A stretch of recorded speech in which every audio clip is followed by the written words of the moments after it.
Bendito seja o nome do Senhor, em hebraico é Baruch Hashem. Bendito o nome, né?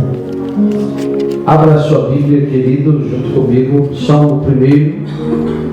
Hoje eu quero trabalhar junto com a igreja o Salmo de número 1. Hoje, culto. Aleluia, Jesus.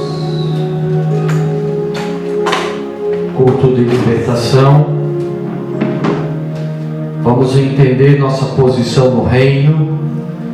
Vamos entender nossa posição como filhos de Deus. Salmo 1.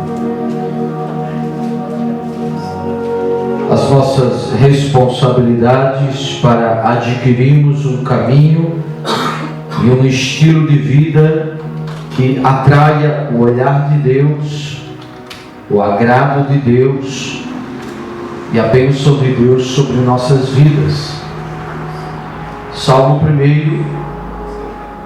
Quem achou pode dizer amém? Amém. Diz assim: bem-aventurado o homem que não anda no conselho de ímpios e no caminho de pecadores não se mantém, e no assentamento de zombadores não se assenta. Podeis assentar.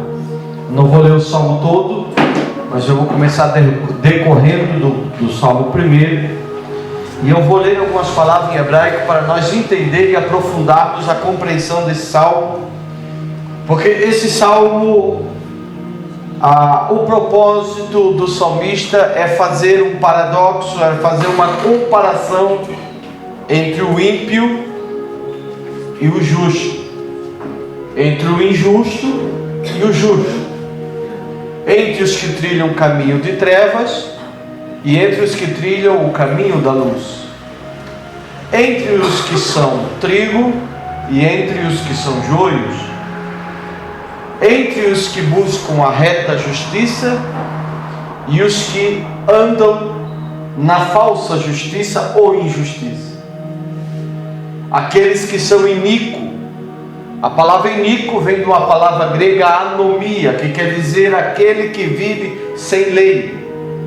É aquele que vive sendo fruto da sua própria razão, das suas próprias escolhas, da construção de suas próprias regras para reger a sua vida, para administrar a sua vida. Ele faz tudo aquilo que vem à sua cabeça. Ele não se rende, ele não se dobra, ele não aceita o conselho de Deus. Está mais para ele aceitar o conselho da impiedade, está mais para aceitar o conselho do erro, da irreverência, o conselho que o mundo dá, que o estilo desregrado de vida dá. Então hoje nós vamos ver a diferença entre um homem que escolhe ser justo e o homem que escolhe caminhar segundo sua própria justiça, segundo seus próprios conceitos.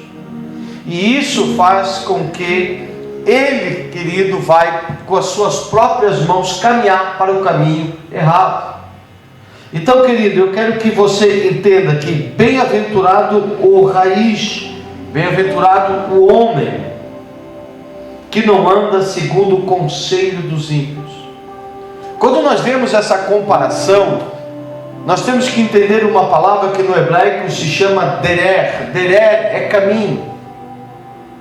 Derer é caminho.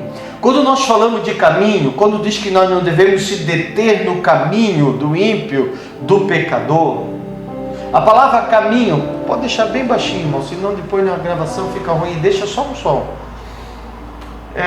Nós vemos que quando nós olhamos a palavra caminho, derer, fala-se de estilo de vida, maneira que você escolhe para administrar a sua vida, o estilo de vida que você escolheu, o estilo de vida que você determina para a sua própria vida.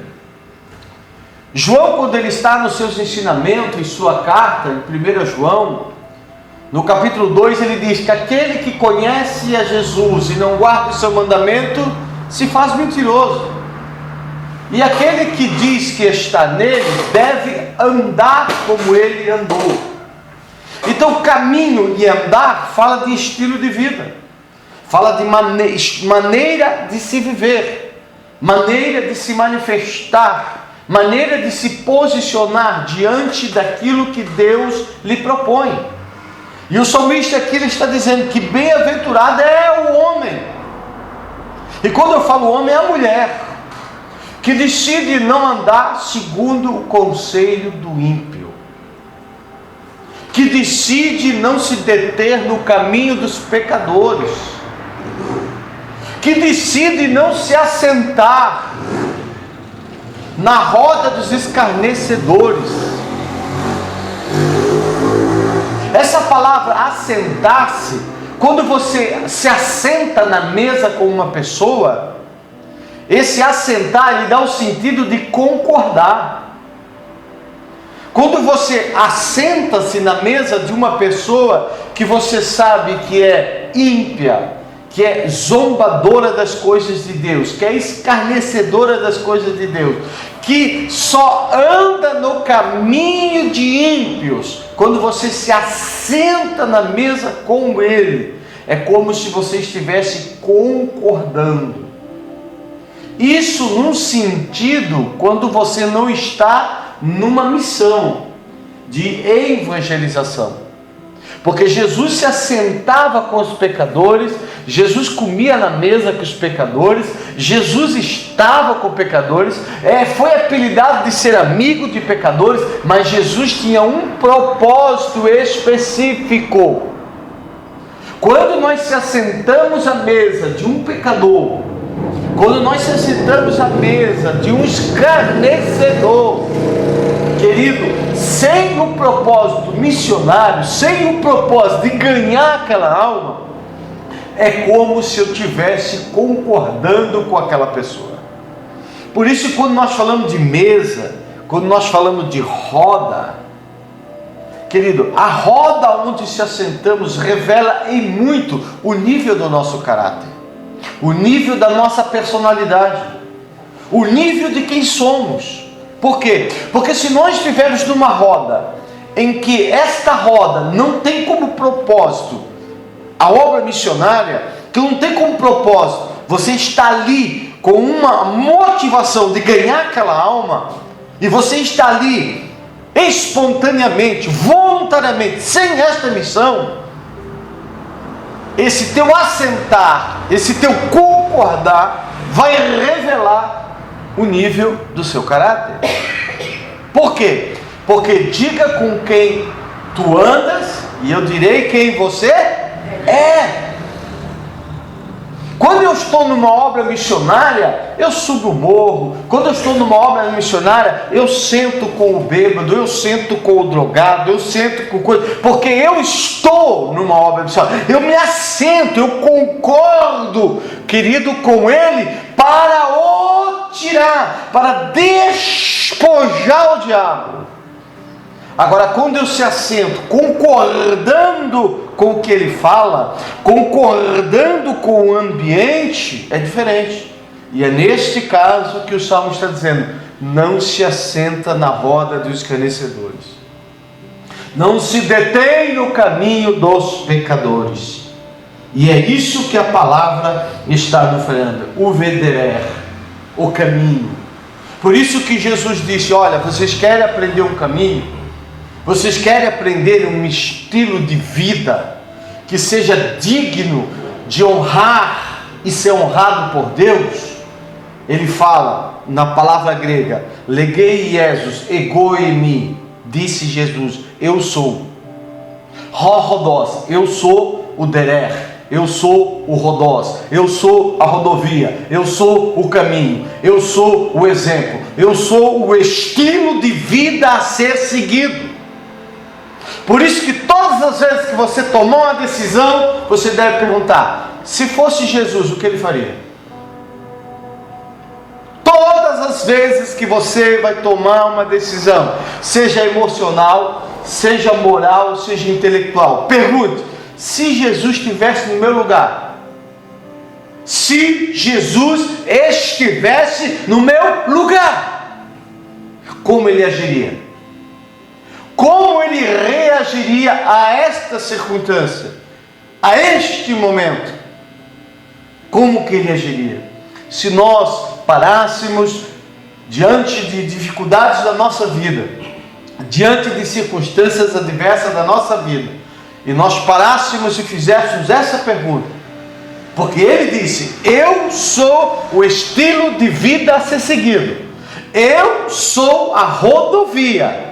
Se vocês andar por esta rodovia, o fim dela será a vida eterna, porque ele continua dizendo: Legei Jesus rorodós, eu sou o caminho, Kai Rea Leteia, e a Leteia, verdade, Kai Re Sui, e a vida, e aqui vida eterna.